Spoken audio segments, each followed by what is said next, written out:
Company limits changed? क्या आप जो कंपनी चला रहे हैं वो स्मॉल कंपनी है? आइए जानते हैं।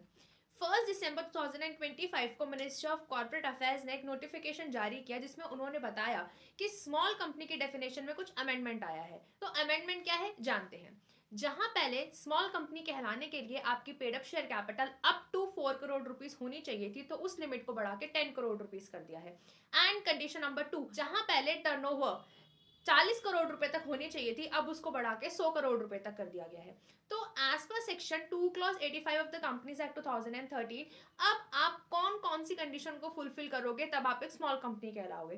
कंडीशन नंबर 1, आप एक पब्लिक कंपनी नहीं होनी चाहिए। कंडीशन नंबर 2, आपकी कंपनी की paid up share capital is up to 10 crore rupees. Point number 3, आपकी कंपनी की turnover as per the preceding financial year is up to 100 crore rupees.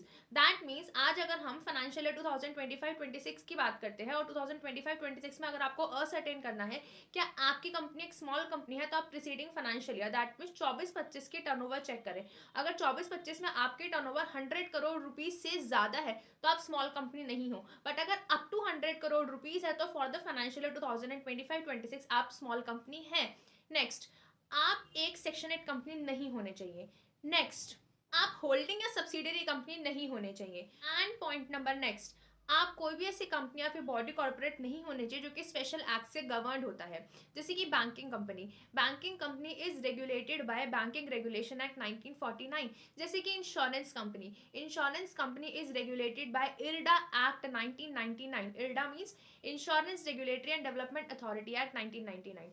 तो जो भी मैंने अभी आपको कंडीशंस बताई है, अगर आपकी कंपनी इन सब कंडीशंस के अंदर फॉल करती है देन आप एक स्मॉल कंपनी है। बट शर्त है वो प्राइवेट लिमिटेड कंपनी ही होनी चाहिए। Public limited company is all out from the small company definition.